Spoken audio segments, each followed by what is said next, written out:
Então, pessoal, hoje nós vamos aí fazer uma correção, né, dos itens da lista para vocês compararem com o que vocês fizeram. Lembrando que, lógica, muitas vezes você tem várias maneiras de resolver o mesmo problema, mas, assim, o núcleo da resolução é sempre muito parecido. Então, tentem comparar. Se tiver alguma dúvida do que nós vamos pôr como correção, vocês perguntem para a gente aí, dêem um sinal aí no chat para a gente ir tirando as dúvidas.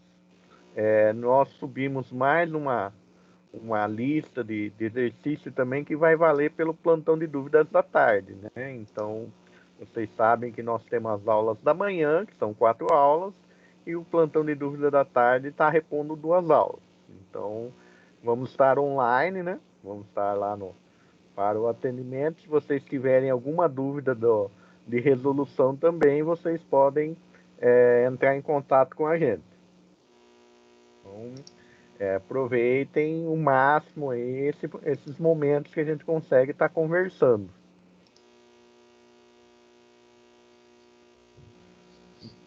Pessoal, vamos esclarecendo as dúvidas aí. Se vocês têm um plantão de dúvidas, o próprio Teams dá para vocês mandarem mensagens. É importante vocês irem esclarecendo as dúvidas, né? Nesse primeiro momento a gente está fazendo basicamente uma revisão do conteúdo que já foi passado para vocês, né? Antes da parada. Mas mesmo assim, às vezes pode surgir ainda alguma dúvida, né? Porque a gente ficou um bom tempo parado, né? Então, surgiu alguma dúvida, não deixem para depois. Vão esclarecendo, porque daqui a pouco a gente já começa a ter novos conteúdos. E lembrando que é uma sequência, né? Então, os conteúdos que virão irão depender do conteúdo de agora.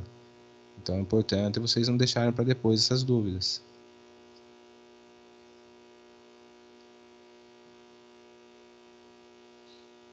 Então, pessoal, vamos lá começar a aula, né?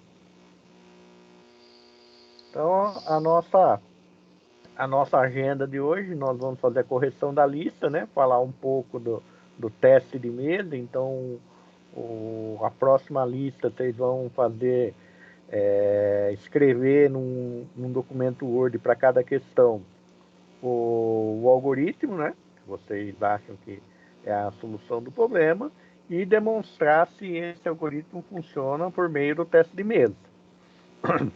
Vamos falar um pouco de tipo de dados, né? Dos tipos de dados que a gente já até fez algum comentário aí na aula anterior. E vamos falar de pendência de operadores, né? Esses exercícios práticos de entrada, processamento e saída são os exercícios que nós já deixamos lá no Moodle para vocês. Então já está lá para vocês começarem a fazer os exercícios. Vou até depois mudar o horário de acesso para vocês poderem começar mais cedo até o exercício. Então,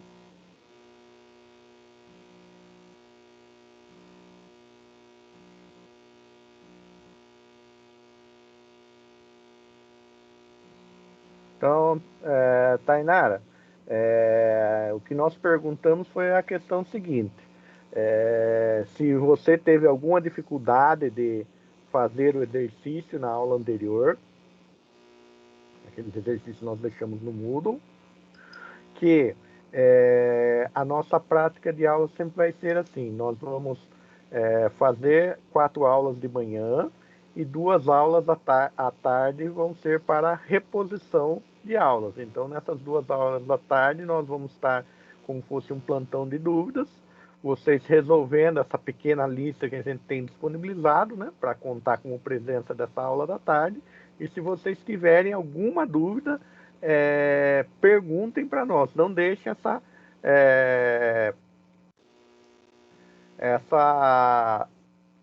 dúvida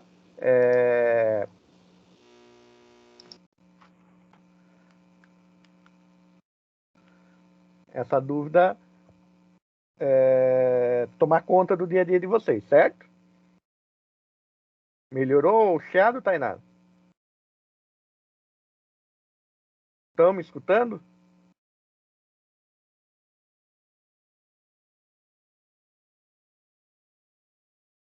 Beleza.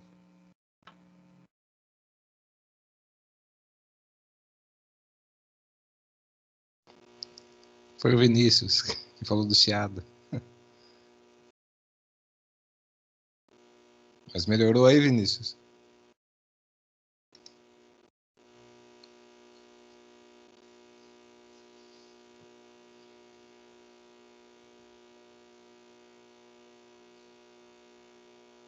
Melhorou agora, gente?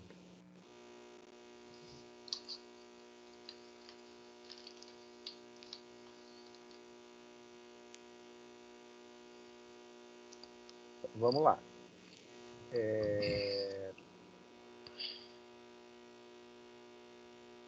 Então, vamos para a correção do primeiro exercício, né? Então,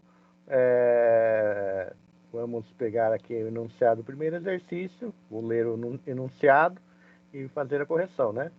Então, o enunciado do primeiro exercício é ler uma temperatura em graus Fahrenheit, exibi-la convertida em graus Celsius, sendo a fórmula de conversão Celsius igual a Fahrenheit menos 32 vezes 5 dividido por 9. Então, essa é a fórmula. O slide tá, vamos subir no Moodle sim. Deixa eu já dar uma olhada no Moodle aqui. Eu creio que já até subi no Moodle. Vamos dar uma olhada.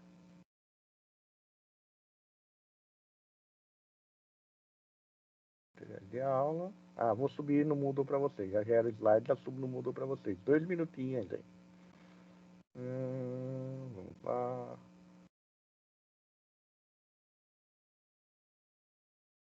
Eu tenho que parar a apresentação. Só um minutinho.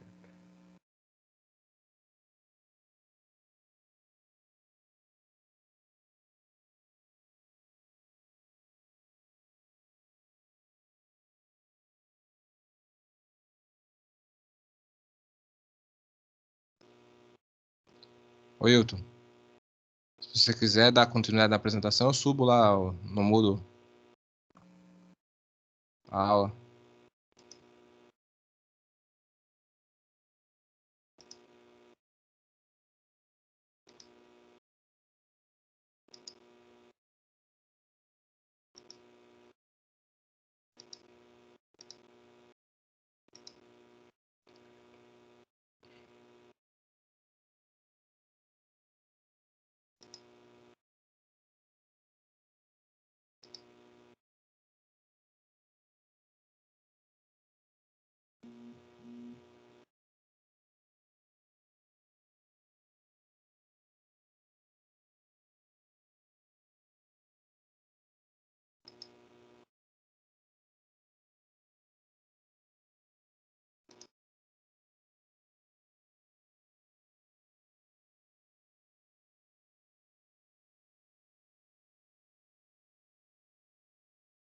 Então, tá todo mundo me ouvindo?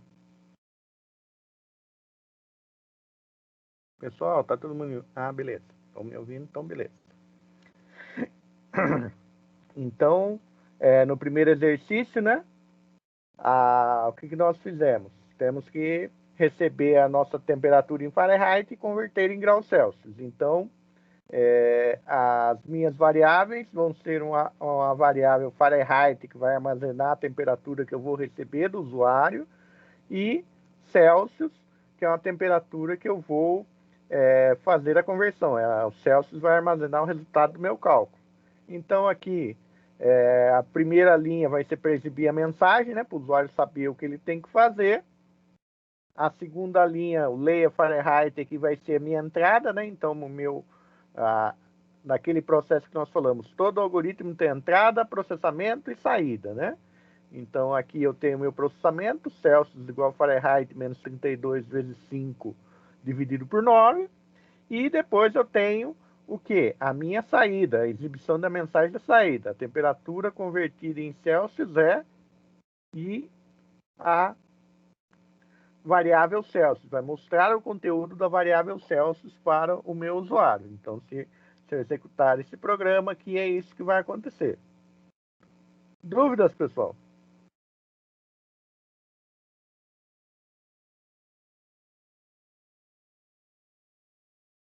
Se está tranquilo até aqui, vamos para o próximo. Pessoal, é importante que vocês interajam, que vocês tirem as dúvidas, se sim ou se não, tá? Vão respondendo a gente aí. Então, ó, ler a base e a altura de um triângulo para calcular a área do mesmo, sendo a fórmula da área do triângulo, área igual a base vezes a altura dividido por 2. O professor está até bonzinho, já deu até as fórmulas, né? Não tem que nem pesquisar as fórmulas. Conforme os exercícios forem evoluindo, vou deixar vocês pesquisarem um pouco das fórmulas, perguntar um pouco para os professores de física e matemática de algumas fórmulas que nós vamos usar. Mas, por enquanto, a gente vai dar essa colher de chá para vocês aí, ajudando vocês a fazer os exercícios.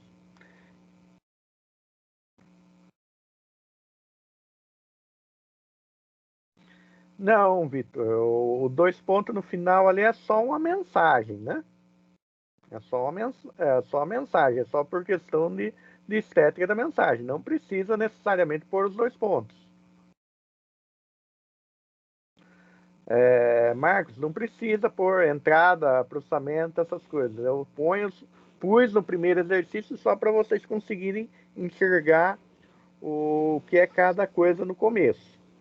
Então, assim, para vocês conseguirem visualizar que nós temos entrada, o processamento é saída. Sempre vai ocorrer essas coisas. Isso aí é mais por questões didáticas. Mas se você quiser usar algum outro comentário quando seus programas ficarem maiores, sempre é uma boa prática. Não tem problema, Tainá. Desde que você tenha colocado real ou inteiro e o seu cálculo tenha funcionado certo, não tem problema. É que, às vezes, divisão, dependendo do cálculo, se der número com casa decimal, vai truncar o resultado, daí vai dar erro.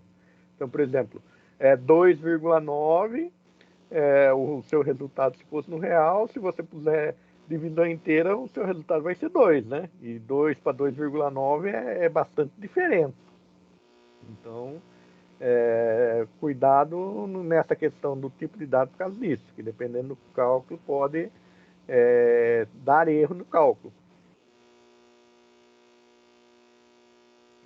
Então, aqui nós temos quais seriam as nossas entradas. Basicamente, a base e a altura. Então, informe a base do triângulo, leia a base. Informe a altura do triângulo, leia a altura. Daí, área é igual base vezes altura dividido ao quadrado, que é o nosso processamento. E a área do triângulo é a área. Então, também está resolvido aqui o nosso probleminha aí do triângulo, né? Então, sem muita dificuldade, né, gente? Aqui, fácil também de resolver, sem problema.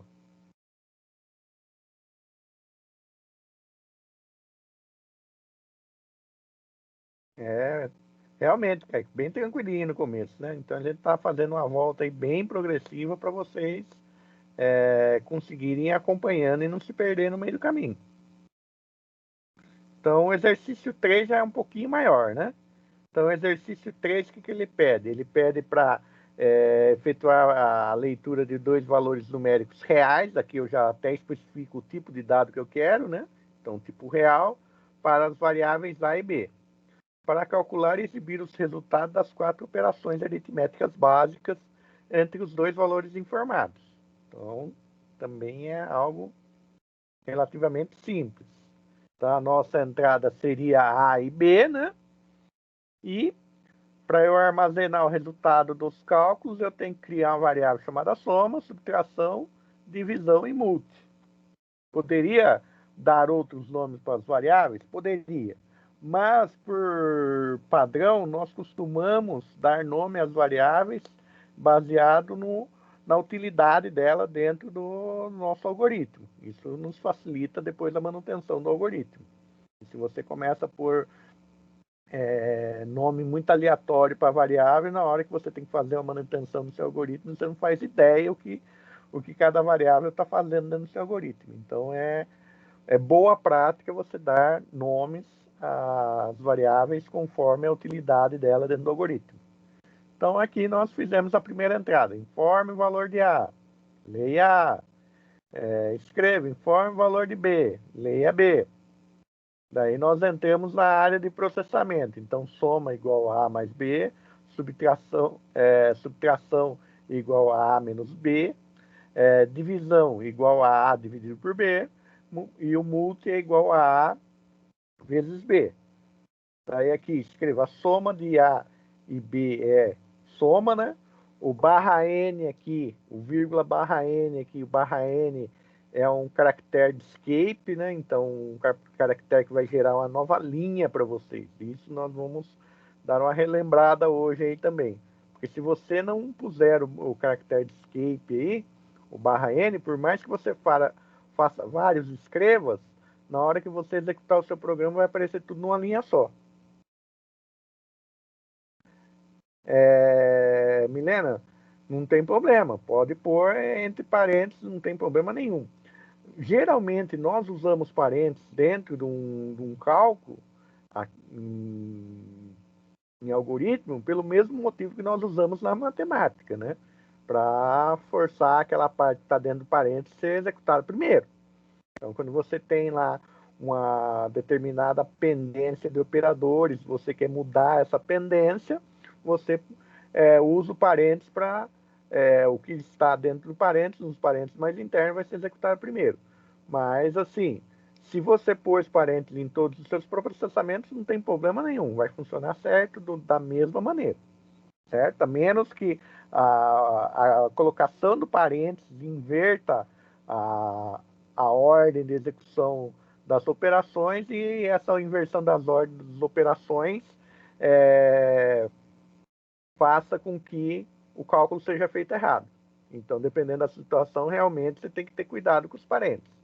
Lembre-se que tudo que vale na matemática, todas as regras da matemática valem aqui também na hora de fazer cálculo. Então, aqui, depois nós fizemos... na última linha eu pus aqui no automático. Realmente não precisa do barra N na última linha, Vitor. Foi meio assim, você está escrevendo uma coisa entre meio no piloto automático. Mas a última linha não precisa pôr, não. Aqui tá sobrando. Certo? Então aqui também, extremamente fácil, né? Não tem nada muito complexo aqui no nossa lista de exercícios.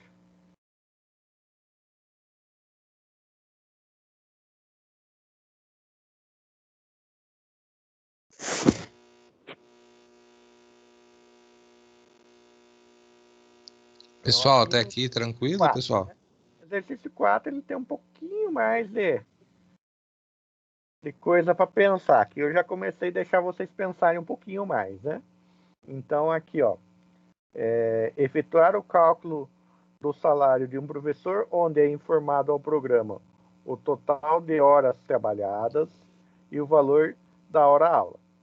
Sendo o percentual de desconto do INSS de 12%, ou 0,12, já dei uma dica para vocês aqui, que 12% é igual a 0,12, ou dentro do Portugal Estudo 0,12, exiba como resultado o valor do salário bruto e do salário líquido recebido.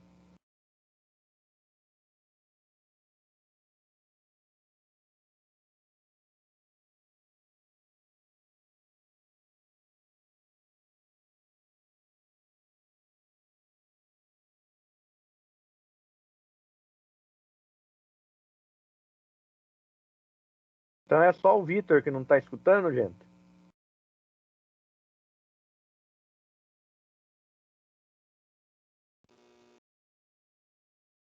Acho que é o Vinícius. O Vinícius que não está ouvindo, né? Ah, então beleza. Qualquer coisa, eu estou acompanhando o chat aqui. Vocês dão um grito no chat aqui que parou o som, que pode acontecer. Ô, Wilton, você tá me ouvindo, Wilton? Então, pessoal, baseado no enunciado do problema, nós precisamos, como entrada, a hora trabalhada, né? Eu tenho que informar a hora trabalhada, informar o valor da hora. Essas são as nossas variáveis de entrada. O que eu preciso calcular? Eu preciso calcular três coisas aqui. Primeiro, eu preciso calcular o salário bruto. Depois do salário bruto calculado, eu tenho que calcular o meu desconto de INSS. E depois, eu tenho que calcular o meu salário líquido. Então, vamos lá. Fiz a entrada aqui, né? Da minha hora trabalhada. Então, leia a hora TRAB. Depois fiz a entrada do valor da hora. Beleza, já fiz as minhas entradas. Vamos para o processamento. Então, o salário bruto é as minhas horas trabalhadas multiplicado pelo valor hora. Ou vice-versa, o valor hora multiplicado pela hora trabalhada. Aqui a ordem dos fatores não altera o produto, como nós já sabemos. Tendo o salário bruto calculado, eu consigo calcular o valor do desconto do INSS. Lembrando que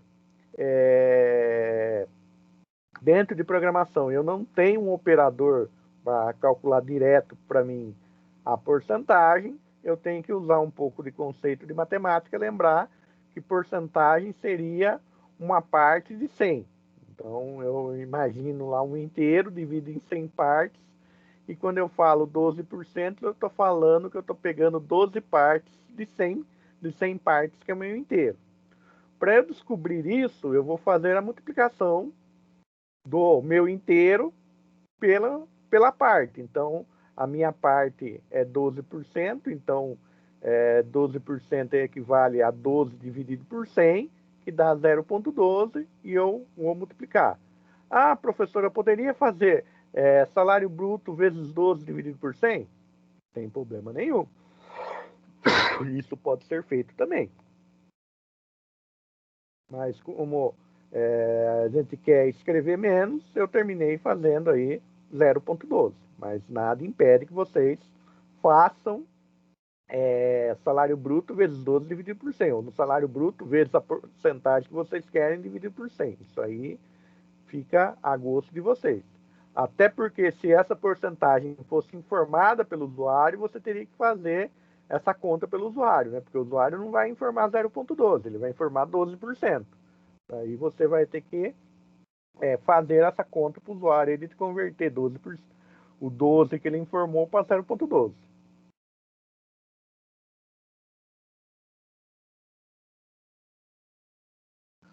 Daí a próxima é o quê? Agora eu já tenho meu salário bruto e o meu valor do INSS. Então eu tenho que fazer o cálculo do meu salário líquido. O meu salário líquido é o salário bruto menos os descontos. Então, além, por exemplo, no mundo real, dependendo de quanto você ganha, além da porcentagem do INSS, você ainda teria o imposto de renda. E o imposto de renda vai variar a porcentagem dependendo do salário, podendo ir de 7% a 27,5% o imposto de renda. E hoje também o INSS você tem variações. Então, feito esse cálculo, eu tenho o meu salário líquido. Daí eu mostro o salário bruto é salário bruto barra N, né? Para criar uma nova linha. O valor do salário líquido é salário líquido. Então, também sem grandes novidades. Aqui vocês teriam que pensar um pouco nesses cálculos aqui. Tiveram alguma dificuldade para pensar nesses cálculos aqui?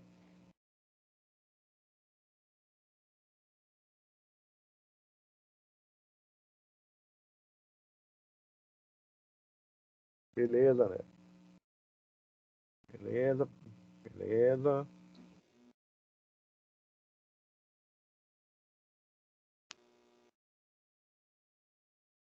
É, essa já ampliou um pouquinho mais, né, Kaique? Cara, complicou um pouquinho mais, mas é.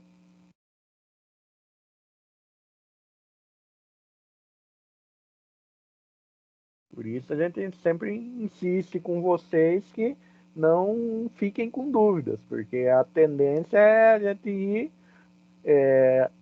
além do conteúdo e aumentando, a gente dá problemas um pouquinho mais complexos, porque no mundo real, para quem for desenvolver, muitas vezes vocês vão ter que achar as soluções sem ter muita ajuda de universitário, né? Vocês vão ter que pensar em soluções. Então, a gente não é só o conceito que a gente está passando para vocês, mas sim também a questão de como a coisa funciona no mundo real.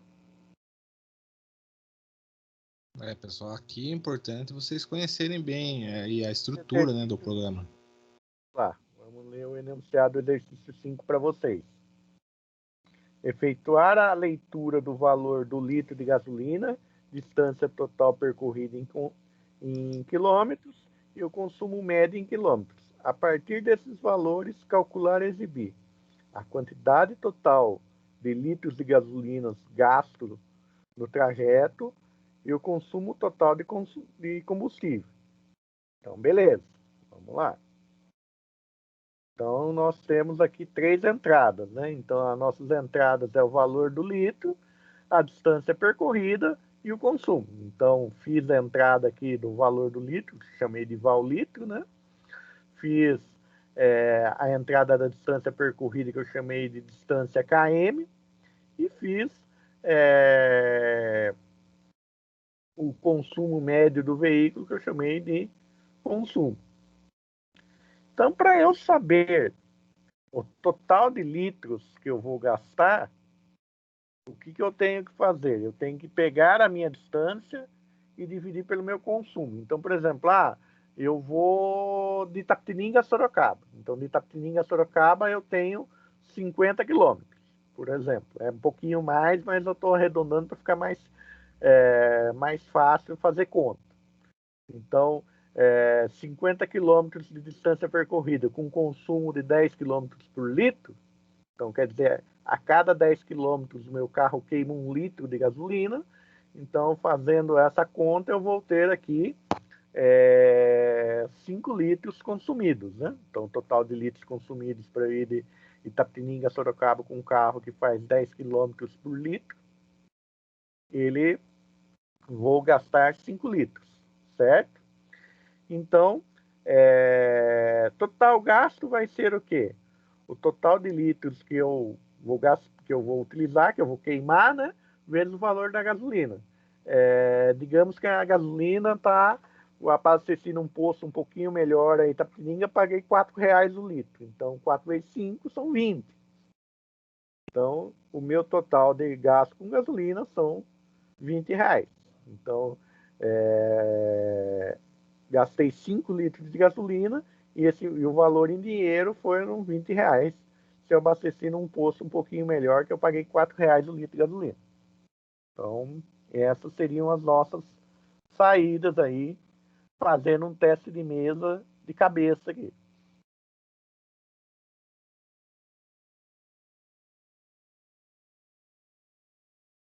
Então, agora, nós vamos entrar aí na parte de teste de mesa. Quantos exercícios? Sossegado, gente? Sem dúvidas? Beleza, beleza. Então, vamos lá. Vamos continuando. Então, aquilo que eu já fiz no primeiro exercício lá, né? Toda vez que eu faço um algoritmo, eu tenho que testar, ver se o algoritmo vai dar o meu resultado esperado. Ah, vou testar no computador? Hoje em dia, até testo no computador, porque o processamento e o acesso ao computador está barato, mas não é o ideal. O ideal é eu fazer o meu teste passo a passo na mão, através do que nós chamamos de teste de mesa.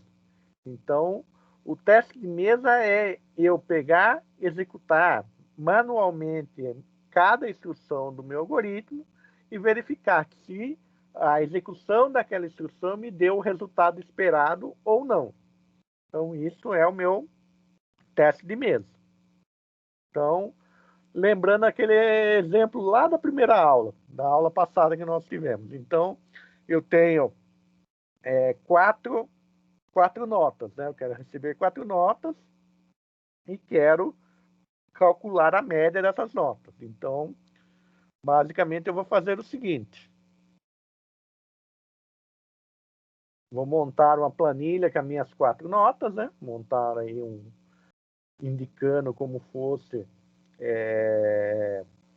uma tabela, onde para cada variável eu vou pôr uma coluna na minha tabela e vou começar a preencher com os valores. Mas assim, aleatoriamente, não. Seguindo os passos propostos no algoritmo. Então, sempre eu vou seguir os passos do algoritmo. Então, por exemplo, programa, função início, declarei as minhas variáveis, nota 1. Daí, leia a nota 1. Coloquei a nota 1 aqui. Digamos que o meu usuário informou 9, então coloquei 9. Leia a nota 2. Digamos que o meu usuário informou no 8,5, então vou colocar 8,5 aqui. Leia a nota 3. Digamos que o meu usuário colocou 7,5. Coloquei o 7,5 aqui. Leia a nota 4.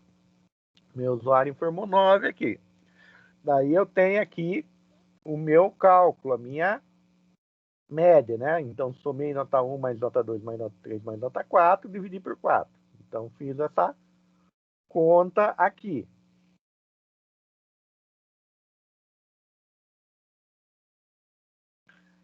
Aqui, Pedro, eu fiz na diagonal só para ficar mais visível na aula. Vocês poderiam fazer tudo na mesma linha. Conforme você vai executando a instrução, o importante é vocês entenderem o seguinte. Eu tenho que o preenchimento aqui vai ser, dessa tabelinha aqui, vai ser mediante a execução dos passos. Aqui eu fiz na diagonal assim, só para ficar mais visível na aula. Para vocês verem que, ó, cada valor surgiu da leitura aqui de uma das entradas, depois surgiu um outro valor aqui do processamento, que foi a minha saída, da média. Então, isso aqui é só por questões... poderia fazer só uma linha, só a primeira linha, pôr a primeira linha aqui com o nome das variáveis, e na linha de baixo, conforme, nota 1 eu pus aqui, nota 2 eu pus do lado, nota 3 de fazer tudo numa linha só? Posso, não tem problema nenhum. Vai estar certo do mesmo jeito. O que nós queremos é que o preenchimento dessa tabela seja mediante a execução dos passos. Então, você não pode fazer um algoritmo que está fazendo uma coisa e a tabela refletir outra. A tabela tem que refletir a execução do algoritmo. Isso que tem que haver. Sempre, Tainá, sempre um algoritmo vai ter valores de entrada para ele processar. Então, por mais que você esteja trabalhando, por exemplo, estou trabalhando com um Arduino. O Arduino fez uma leitura de um sensor como entrada, mas esse sensor me mandou um valor de entrada. Me mandou lá uns 5 volts, ou me mandou, dependendo se for uma entrada que eu estou trabalhando com, como ela fosse analógica de 0 a 1023, ele me mandou algum valor de entrada. Então, todo algoritmo vai ter um valor de entrada. E todo algoritmo vai ser um processamento que vai ser o quê? A transformação desse valor ou a análise desse valor utilizando uma estrutura condicional para gerar uma saída. Então, basicamente, sempre você vai ter valor. Então, por isso, o teste de mesa sempre vai ocorrer. Porque você vai executar a instrução passo a passo, né? Então, linha a linha, e conforme você for tendo as entradas de valor, você vai anotando nas colunas que correspondem à variável, onde você vai ter as suas variáveis que são de processamento, que você vai fazer as contas baseado nas suas entradas para mostrar depois a saída. Então, isso é teste de mesa. É executar os passos do algoritmo. Não tem segredo. Mas, assim, muitas vezes, o que acontece nas turmas, nas anteriores? O pessoal faz o algoritmo e na hora de fazer o teste de mesa vai chutando qualquer coisa sem olhar o algoritmo. Isso não pode. O teste de mesa é resultado da execução do algoritmo. Ele reflete a execução do algoritmo. Se chutar, fizer um algoritmo mais ou menos e chutar um valor lá no teste de mesa, está errado. Se fizer, já teve caso de não construir o algoritmo, nós já tivemos caso de não construir o algoritmo e está montando a tabela do teste de mesa. Está testando o quê? Se não construir o algoritmo, não tem o que testar. Então, uma coisa não é separada da outra. O teste de mesa é consequência. Existir o algoritmo. Então, no Portugal, nós temos 5 tipos de dados, né? Então, só para relembrarmos, né? Vocês já devem ter consultado algumas coisas aí que vocês já tinham, que a gente já estava trabalhando. Então, eu tenho cadeia, né? Quando eu quero escrever um conjunto de caracteres, então eu quero escrever um nome inteiro, eu quero escrever uma frase, eu quero escrever alguma coisa que tenha várias letras. Eu quero armazenar algo que tem várias letras. Isso é uma cadeia. Eu tenho um caractere. Caractere é apenas uma letra, seja ela um acento, um caractere especial, um espaço em branco, é somente uma letra. Então, isso é um caractere. Vocês já devem ter visto um pouco lá em hardware a questão do byte, né? Então, o byte, ele tem 8 bits e para eu representar um caractere na memória, eu uso lá uma combinação de bits dentro desses 8 bits para representar, armazenar um caractere dentro do computador. Certo? O inteiro, né? Então, qualquer número que pertence ao conjunto de números inteiros, né? Então, pode ser 0, números positivos, números negativos. Eu pus nulo aqui porque vocês costumam, como lá no fundamental, o pessoal diz que 0 é nulo, a gente põe nulo só para vocês não estranharem, mas 0 não é nulo. 0 é positivo e par. Depois vocês façam um debate com o professor de matemática essa questão do 0, para vocês entenderem o porquê o 0 é um número par e positivo.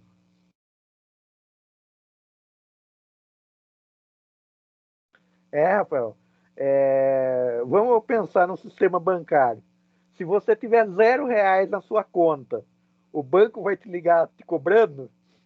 Se não tiver taxa de manutenção? Não, né? Agora, se você tiver -1, o banco vai te ligar te cobrando. Então, o banco só não te cobra quando você está positivo com o banco. Então, essa é a analogia mais fácil que eu faço aí de que o zero é positivo, certo? Então, daí nós temos o tipo lógico, né? Tipo lógico, ele só tem 2 valores.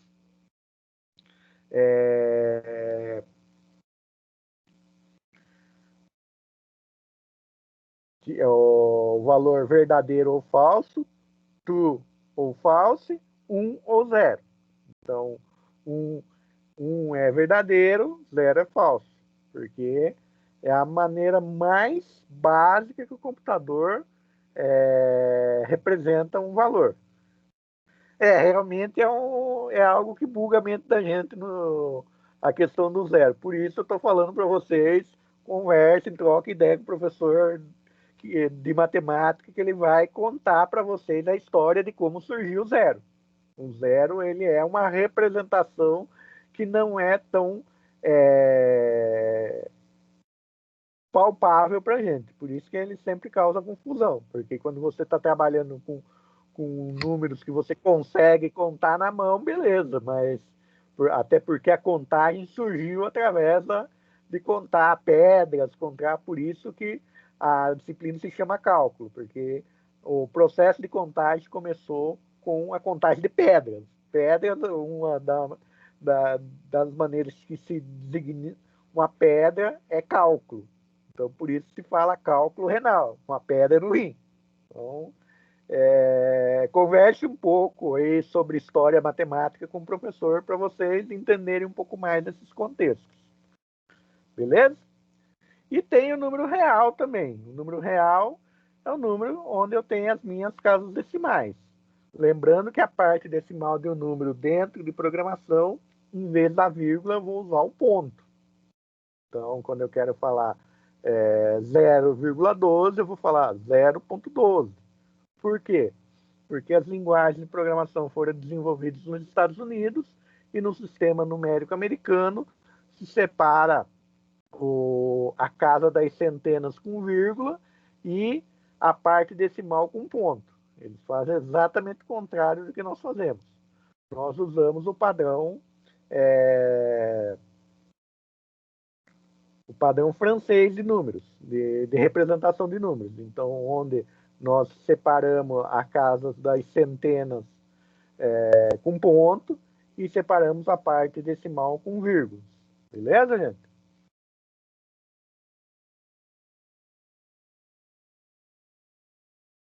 Comentário, né?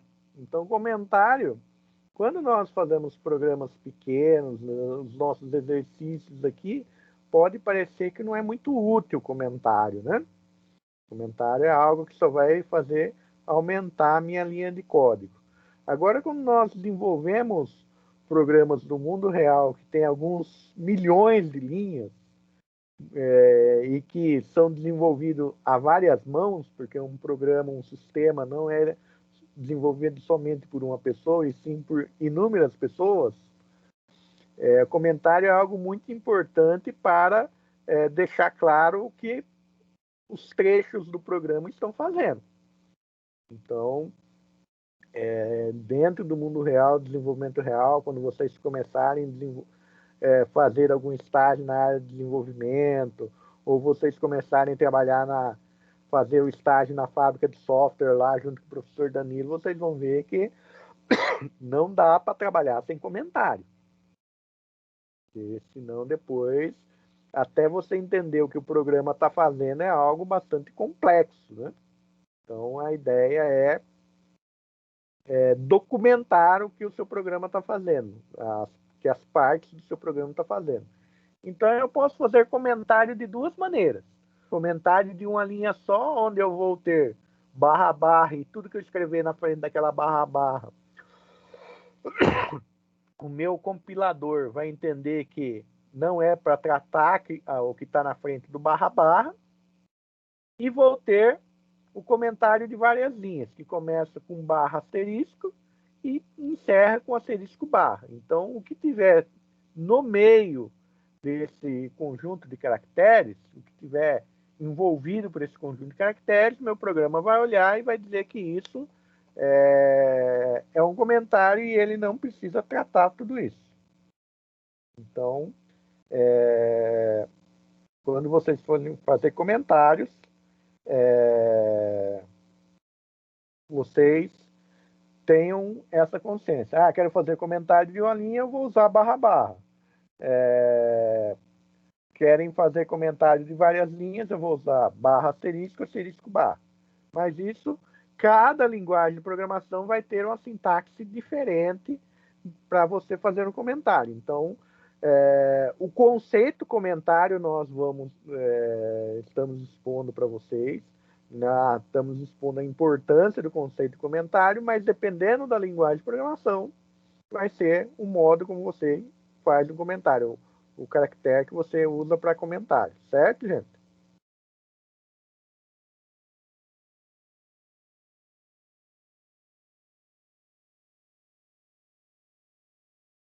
Dúvidas? Pessoal, tranquilo até aqui?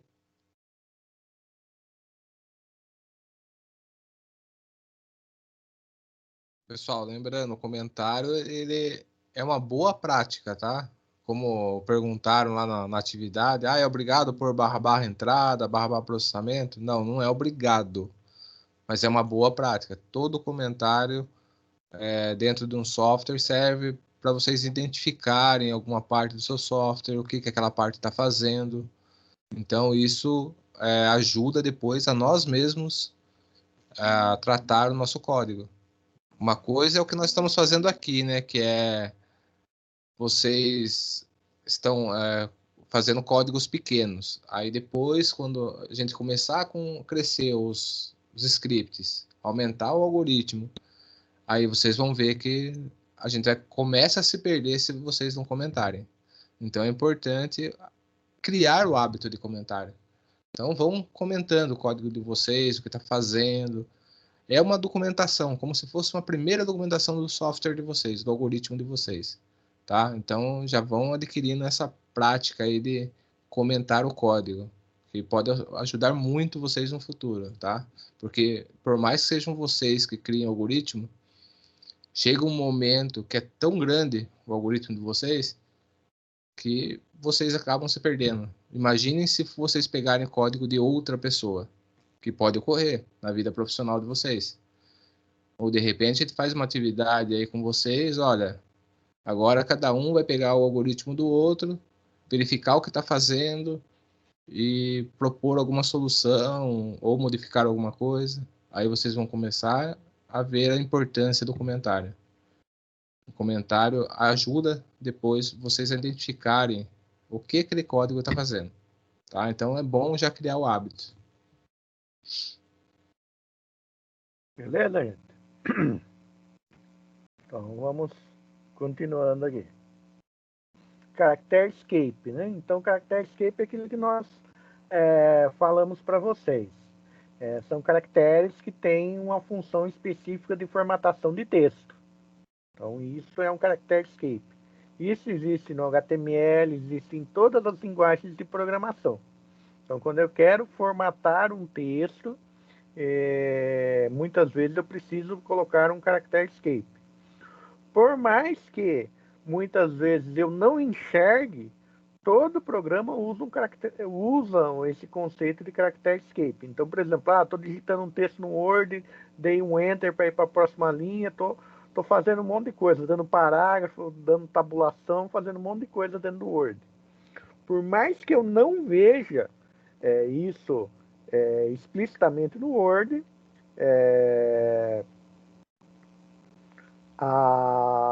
o Word está usando esses caracteres especiais. Vinícius, a atividade já está no Moodle lá, tá dentro da aba lista de exercícios, já está a lista 2, bimestre 1. Então, é a mesma dinâmica da semana passada. Beleza? Então, voltando aqui. Então, na nossa tabelinha aqui, nós temos o /N, né? New line. Então, cria uma nova linha. /R, retorno do carro, semelhante ao /N. Por que retorno do carro? Alguém já viu na vida uma máquina de escrever?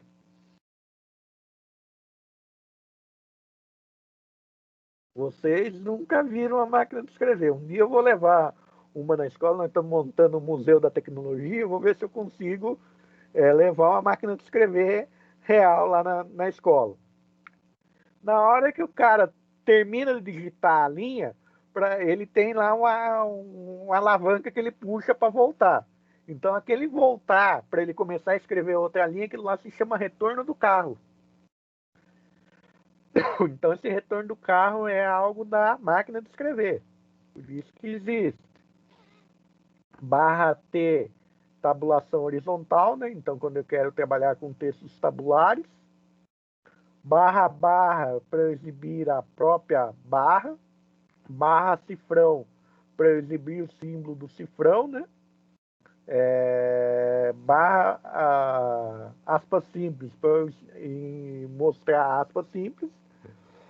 /aspas duplas para mostrar aspas duplas. Por que eu tenho que fazer isso? Porque aspas simples e aspas duplas, elas não são diretamente mostradas. Quando eu abro seja ela simples ou dupla, eu estou dizendo para o meu compilador que o meu programa vai começar a exibir um conjunto de caracteres de texto. E aquele caractere específico não deve ser mostrado. Mas quando eu quero que o caractere seja mostrado, eu tenho que fazer essa técnica aí de usar um caractere escape. Dependendo da linguagem de programação, você tem mais ou menos caracteres de escape, né? Então, lá nos primórdios do HTML, quando você queria fazer acento, você tinha que usar caractere escape. Isso aí, o professor Robson já pôs uma máquina de escrever aí. Então, estão vendo aquela alavanca que tem ali? Toda vez que eu termino de escrever uma linha, eu puxo aquela alavanca para começar a escrever a próxima. Esse puxar aquela alavanca para começar a escrever a próxima linha é o retorno do carro. Então, escrever na máquina era muito mais complexo do que digitar um texto no Word. Porque você não podia errar, se errasse, tinha que começar a escrever tudo de novo. Perdi a folha. Exato. Kaique, é bem isso. Na hora que volta lá, isso é o retorno do carro.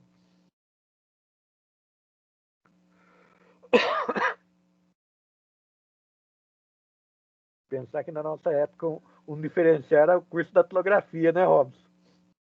Então, isso é triste. Quando a gente vê o pessoal falar assim, já vi em filme. Exato. Tá denunciando a cidade, né? Mas tá bom. Vamos lá. Operadores de atribuição, né? Então, existe o operador básico que vocês já usaram, né? Que é o igual, um sinal de igual só, mas eu posso combinar operações. Então, por exemplo, quando eu falo que resu é igual a 10, eu estou falando que a variável resu vai receber o valor 10. Daí eu tenho mais igual. Então, digamos que, seguindo a linha de cima, a minha variável resu já tem 10. Então, seria igual o conteúdo da variável, no caso 10, mais 1, e atualizo o valor da variável resu. Então, agora a minha variável resu vai ter 11. Daí eu tenho menos igual. Vou fazer uma subtração.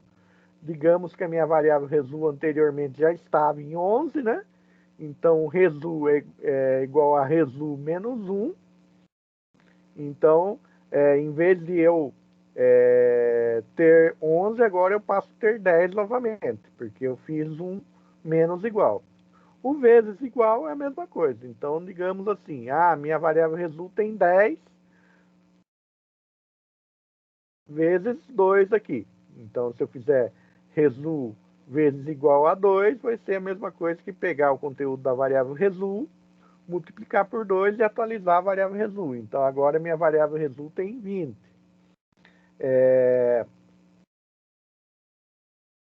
Divisão igual. Então, é a mesma coisa. Que eu pegar agora minha variável resu que tem 20, dividir por 2. Então, se eu fizer resu dividido igual a 2, é a mesma coisa que eu pegar o conteúdo da variável resu, 20, dividir por 2, e minha variável resu vai ser atualizada de novo para 10.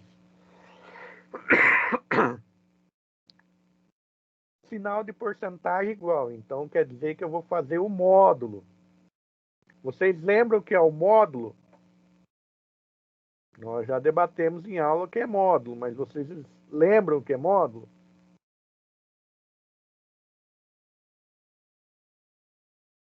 Kaique não lembra. Muita gente não está lembrando. É o resultado que sobra. É o resto da divisão inteira. Então, na computação, módulo é o resto da divisão inteira. Então, por exemplo, se eu pegar 7 dividir por 2, o módulo de 7 dividido por 2 vai ser 1. Porque se eu fizer a divisão inteira, vai dar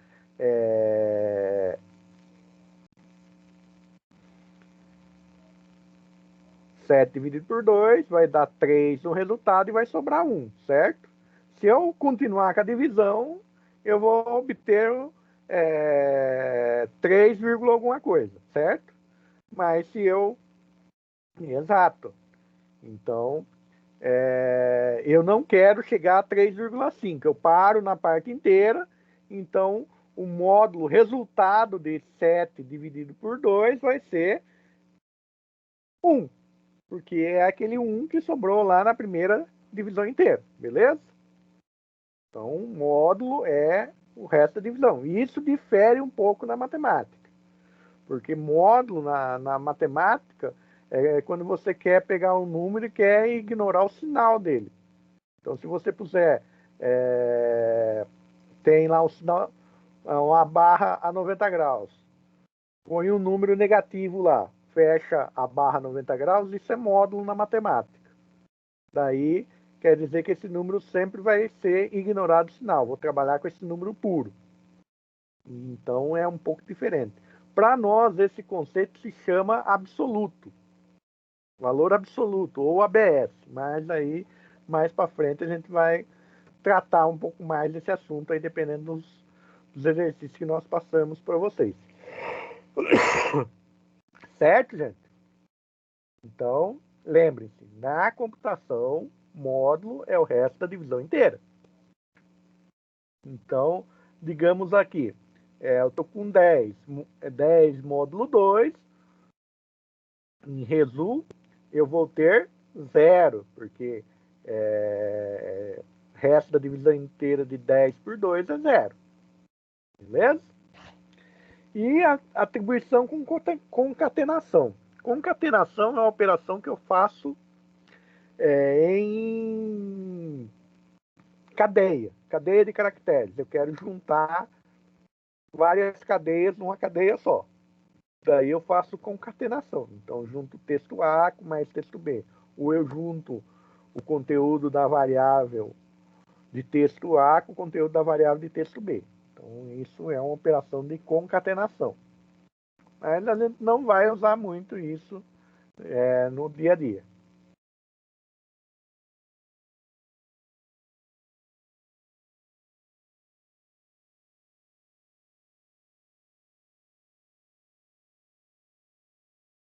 Ellen, tenta dar uma atualizada aí no seu aplicativo. Pode ser algum problema do aplicativo.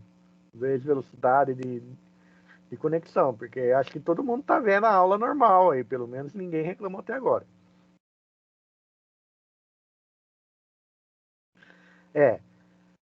Júlia, o número ele é par se ele é divisível por 2, correto?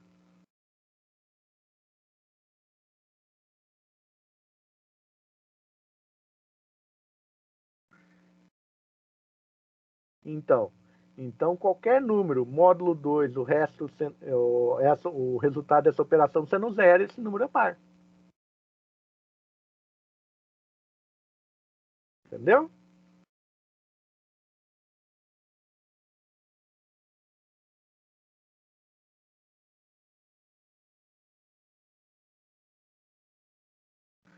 Não entendi muito sua pergunta aqui, Tainá.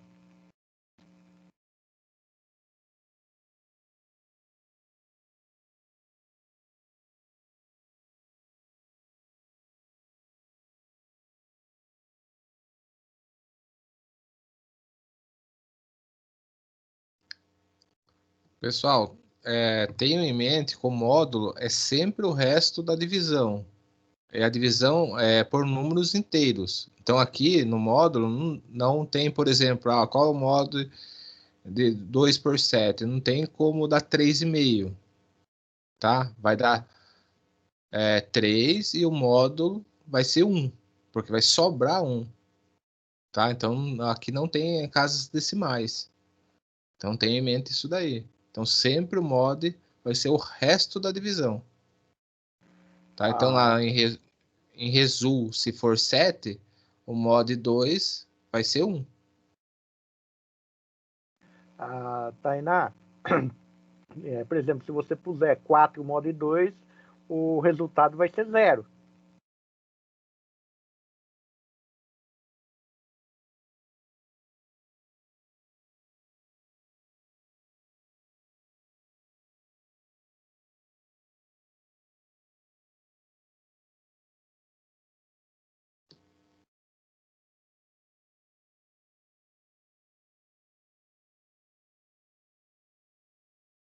Então, por exemplo, um exemplo aqui, já vou dar até um spoiler de um exercício, né? Receba o número e diga se esse número é par ou ímpar. Todo número que módulo 2 for igual a zero, esse número é par.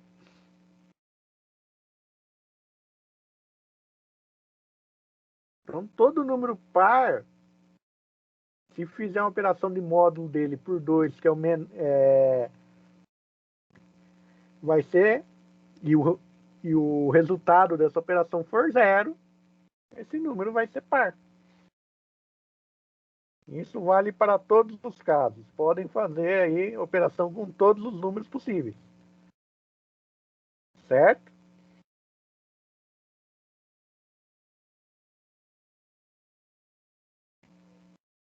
Então vamos para o próximo aqui. Operadores relacionais, né? Então, operador relacional, eu faço o quê? Eu comparo dois valores. Então, eu comparo duas expressões. Então, por exemplo, aqui, 2 mais 5 é maior que 4? Então retorno verdadeiro. Aqui eu pus menor, maior, é uma outra representação para diferente. Então, 3 é diferente de 3? Não. Então, retorna false. Beleza? Então, aqui.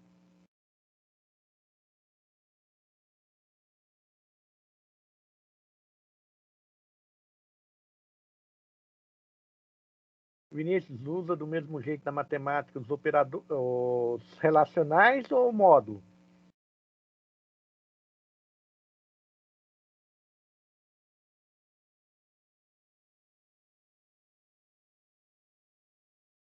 O módulo?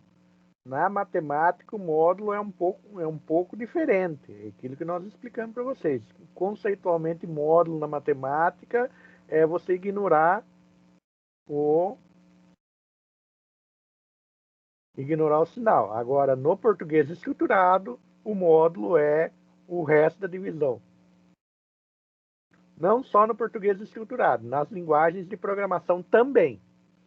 Então, toda linguagem de programação você tem operação de módulo. Seja o PHP, seja o Java, seja o Python, a linguagem que você for, você vai ter o operador módulo. Pode mudar o símbolo do operador, mas você vai ter a operação.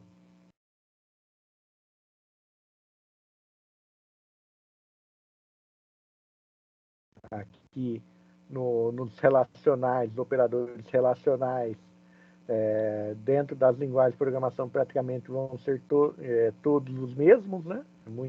Não lembro se de ter só o diferente, que dependendo da linguagem de programação pode ter alguma diferença. Operadores aritméticos, né? Então, operadores aritméticos, nós temos aqui adição, subtração, multiplicação, divisão, divisão inteira. Divisão inteira quer dizer o quê? Se eu for dividir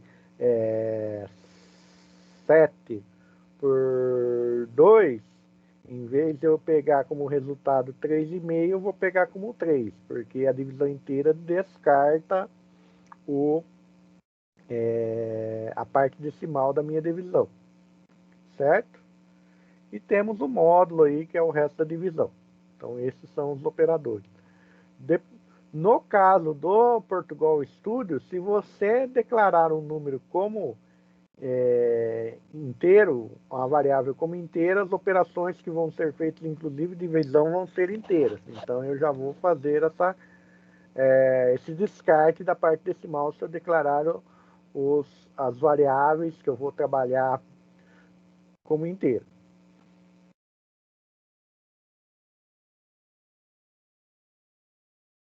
Pendência dos operadores, né? Então, a ordem com que as operações são resolvidas. Essa ordem é igualzinha da matemática, gente. Então, não tem diferença na matemática. Tudo que vocês aprenderem na matemática quanto à pendência de operadores vale em programação. Então, quando eu tenho uma expressão matemática, o que eu resolvo primeiro? Primeira coisa que eu vou resolver é as operações que estão entre os parênteses mais internos. Acabou os parênteses, eu vou resolver depois as potenciações e as radiciações. Então, potenciação e raiz. Essas duas coisas que eu vou resolver. Depois, vou resolver divisão, multiplicação, divisão, divisão inteira e módulo. Daí, em quarto lugar, eu vou resolver a adição e subtração. E, por último, eu vou fazer a atribuição. Então, quer dizer, eu vou resolver toda a operação para daí eu atribuir o resultado dessa operação em uma variável.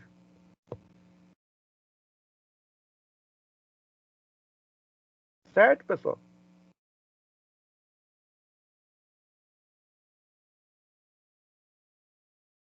Então, aqui só uma figurinha para ilustrar, né?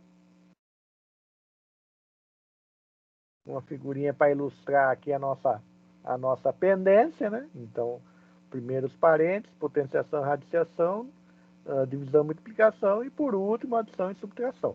Então, essas são a ordem. Então, quando essa ordem de execução mudar o resultado da minha operação, eu tenho que ter muito cuidado. E pode mudar, né? Então, se eu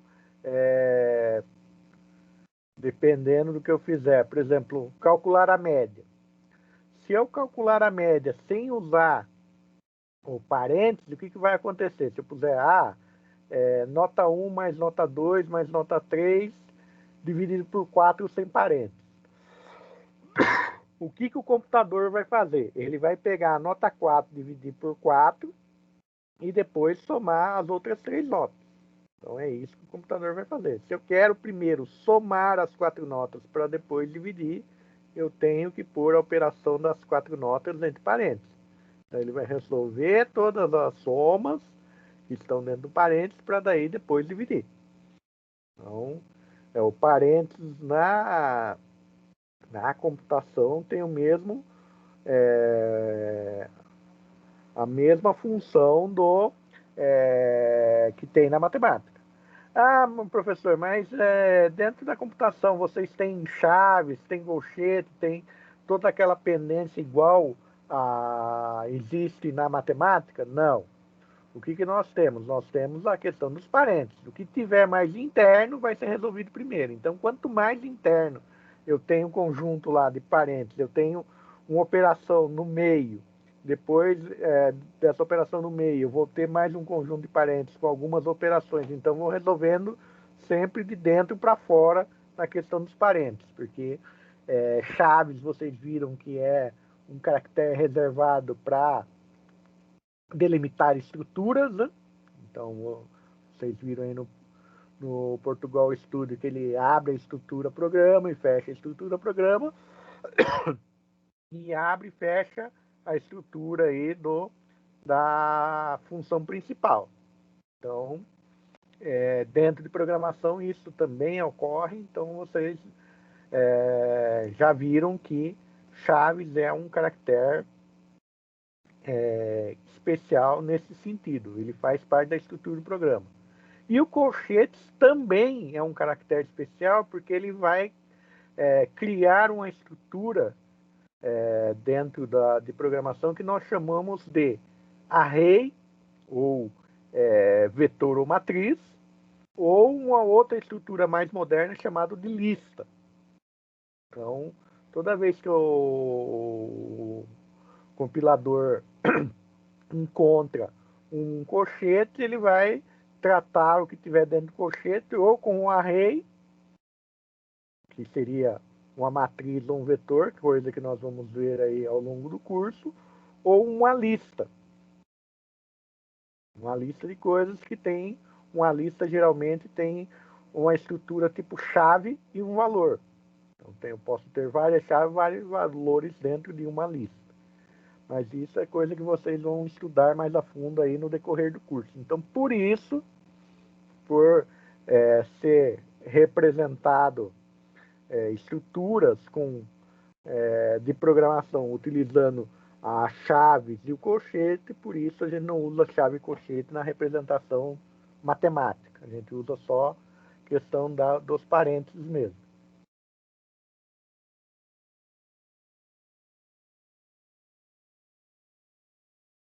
Então, para declarar a variável, como nós já vimos aqui, só para eu tenho, geralmente, abrir o programa aqui, eu tenho o tipo da variável e o identificador. O tipo da variável é o tipo de dado que eu vou usar aqui, baseado naquela tabela. Cadeia, caractere, inteiro, real ou booleano. Então, e esse é o tipo de variável. O identificador é o nome da minha variável.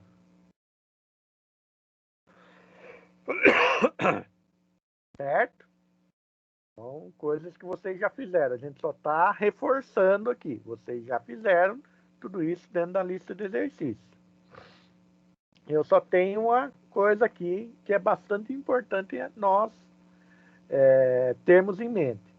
Nome de variáveis não pode ser igual a palavras reservadas. O que são palavras reservadas? São palavras que existem como parte da estrutura da minha linguagem de programação. Então, início, fim, leia, escreva, são palavras reservadas, porque elas fazem parte da minha estrutura de programação. Nome das variáveis devem possuir como caractere, como primeiro caractere, uma letra ou um underscore. Esse caractere aqui, ele não é underline, o nome correto dele é underscore. Pegadinha do malandro para concurso isso aqui. Vocês forem fazer concurso, na área de informática básica, pode cair uma pergunta dessa. Então, esse caractere aí é um underscore. Então, toda vez que eu for dar nome para minha variável, ou ela começa com uma letra que não seja um número, ou com underscore. Dependendo da linguagem de programação, então, por exemplo, se você... o pessoal chama de underline por erro, né? Então, como underline é quando você tem uma letra que tem uma linha embaixo. Isso é um underline. Então, quando você está escrevendo no Word, seleciona o texto e pede naquele texto tem uma linha embaixo, aquilo lá é um underline. O nome correto é underscore. Esses são os erros que vão se popularizando com a cultura popular. Então é a mesma coisa você falar que é aquela caixa que você usa lá, que tem os componentes do seu computador, falar que aquilo lá é a sua CPU. Aquilo lá não é a sua CPU, aquilo lá é o seu gabinete. A CPU é um componente interno do processador, que é outra pegadinha do malandro para concurso também. Então, todas esses erros populares, essas fake news técnicas, podem virar pegadinha do malandro em concurso. Certo?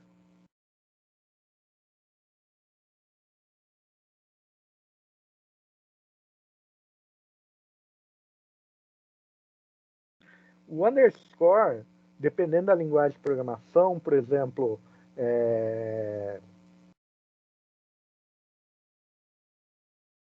ele pode indicar que você está usando uma variável do tipo pública ou privada. Que é outro conceito também que nós vamos aprofundar aí ao longo do curso. Certo? Então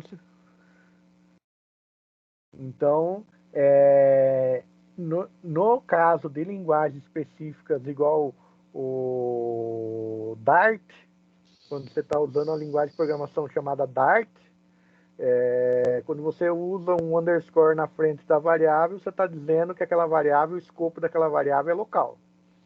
Mas isso aí é uma particularidade da linguagem de programação. Na linguagem de programação como um todo e em outras, né, mais gerais, isso não interfere. O nome da variável deve ter no máximo 127 caracteres. Lógico, né? O nome da variável tem que ser algo objetivo,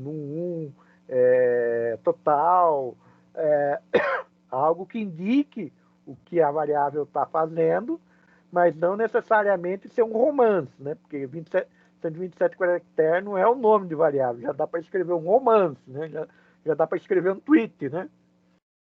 127 caracteres é um tweet já, né? Não é o nome de variável. Então, cuidado com isso. A variável não pode conter espaços em brancos, então, primeiro nome, então ter primeiro espaço nome, então se eu pôr no nome de variável assim, vai dar erro.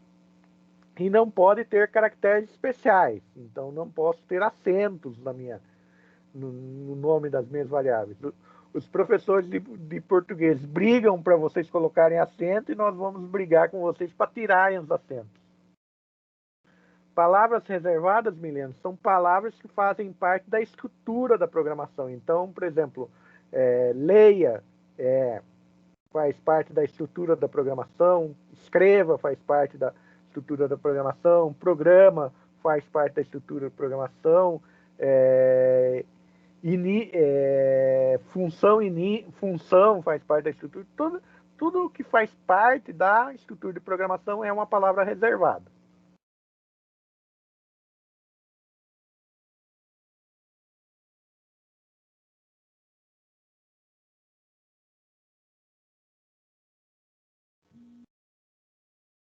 Pessoal, e o importante é sempre o nome de variáveis. É identificar aquilo que ela vai ser armazenado. Tipo, vou criar uma variável para armazenar nome. Vou criar uma variável para armazenar idade. Porque senão, vamos supor, vou dar o nome X, nome Y para uma variável, depois eu não consigo identificar o que ela está armazenando, olhando só para o código. Então tomem cuidado com isso. E aqui nas regras, aqui, ó, vocês podem notar, são palavras reservadas que são proibidas e elas não podem iniciar o nome delas por números, tá? Então fiquem muito atentos a isso, tá bom? O resto é na prática, no dia a dia, aí vocês vão perceber aí a importância do uso da variável com essas dicas que nós estamos passando para vocês. Beleza? Outra coisa, no português estruturado, no Portugal Studio, não existe diferença entre escrever uma variável, o nome de uma variável com tudo em maiúsculo, com parte do nome em maiúsculo e minúsculo. Isso é no Portugal Studio. Dependendo da linguagem de programação, isso é diferente. Então, por exemplo, se vocês forem para PHP, isso é diferente. Se vocês forem para C++, isso é diferente. Então, tenham a boa prática da maneira que vocês declaram a variável, vocês usam a variável dentro do seu programa. Apesar que esses dias eu lendo a documentação mais da última versão do Portugal Studio, parece que ele já está fazendo diferença. Então, muitas vezes se você declarar de uma maneira a variável e usar de outra, ela vai dar erro. Então, já criem a boa prática de sempre, do jeito que vocês declararam a variável lá no cabeçalho do programa, usar a variável no meio da execução do programa. Aqui seriam algumas palavras reservadas, né? Então aqui nós temos as palavras reservadas aqui para vocês, uma lista, né? Das principais palavras reservadas. E aqui alguns exemplos de identificadores de nomes variáveis válidos, né? Então nome, telefone, idade underscore filho, idade filho tudo junto, nota 1, esse que se viu com underscore ali. Então isso são variáveis válidas. Variáveis inválidas, né? Então a primeira aqui, 3 endereço, ela é inválida porque começa com o número. estado civil ela é inválida porque você tem um espaço em branco. O para é inválido porque é uma palavra reservada. O algoritmo é inválido porque é uma palavra reservada. E o número barra complemento ele é inválido porque ele usa um caractere de endereçamento. Então, o barra ele é um caractere de endereçamento. Ele faz a navegação entre a árvore de diretórios. Vocês vão perguntar para o professor Anderson, pesquisa aí, o que é árvore de diretórios.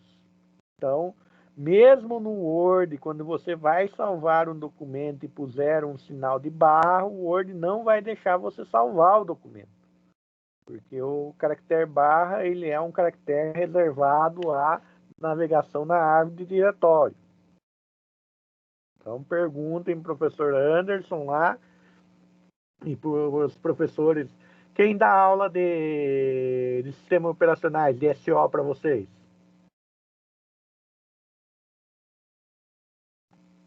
Em SO também se vê o conceito de árvore de diretório. Então, pergunte para os professores sobre a questão de árvore de diretórios. Aí para vocês entenderem um pouco sobre a árvore de diretórios. Beleza, gente? Dúvidas? Tranquilo até aqui, pessoal?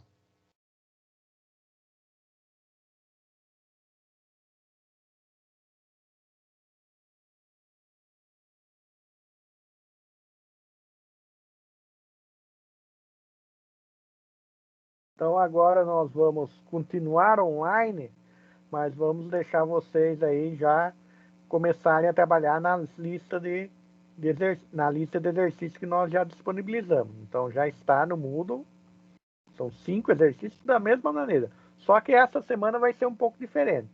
Essa semana vocês não vão conseguir escrever na lista, vocês vão ter que subir um arquivo com um algoritmo e o teste de mesa. Vocês vão fazer isso no Word, gera um PDF, o que vocês vão ter que... em PDF. Vocês vão subir em PDF. Sempre no Moodle vocês sobem o arquivo em PDF. Estranho.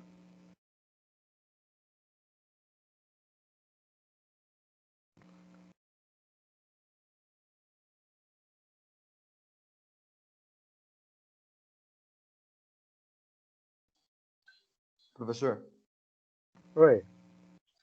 esse arquivo PDF tem que conter o teste de mesa nele também. E o teste de mesa tem que ser padrão. Você mostrou, pode ser feito da nossa maneira o teste de mesa. Desde que, o que vocês têm que pôr? Tem que pôr as variáveis e os valores de entrada e manipulação, né? Então, vocês podem fazer de outra maneira. Eu pus ali na diagonal, fazendo linha a linha, mas se você quiser pôr uma linha só e ir colocando os valores lá, não tem problema nenhum.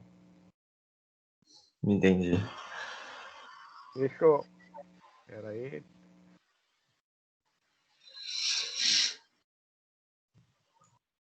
Então, Camila, a gente vai deixar a aula aqui disponibilizada, certo? Você pode assistir, mas você também pode, conforme você for tendo dúvida, tanto agora como no plantão da tarde, você pode estar perguntando. Se quiser fazer como fosse videoconferência também, você entrar aqui, mostrar sua tela e a gente vai explicando sem problema nenhum, Camila.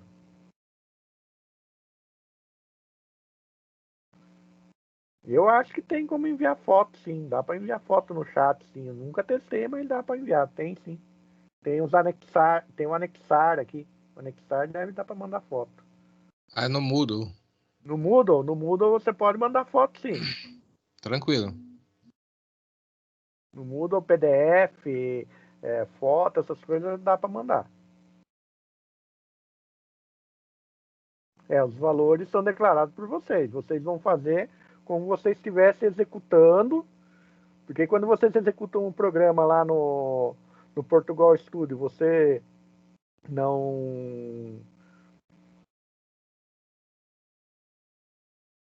não dá entrada em valores, então Então, beleza. Então você faz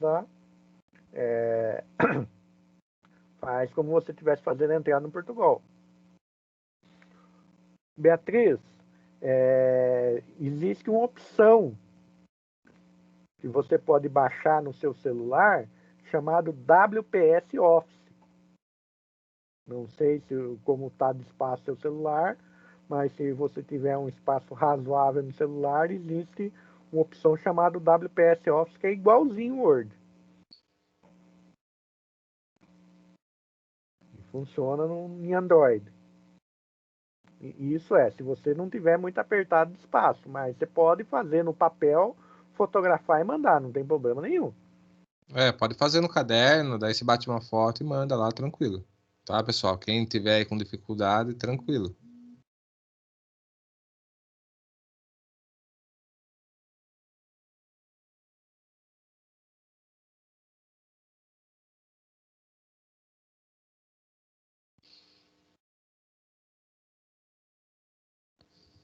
Então, pessoal, nós estamos encerrando a parte da teórica, né? Então, nós vamos continuar aqui online para vocês irem tirando dúvidas. Tá todo mundo conseguindo acessar a lista no Moodle?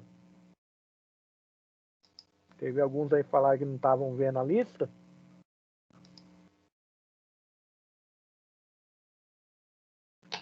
Beleza. Pessoal, qualquer dúvida também, a gente vai estar aqui no online, é só mandar uma mensagem aí, tá? E no plantão da dúvida à tarde também, das 14 às 15 horas.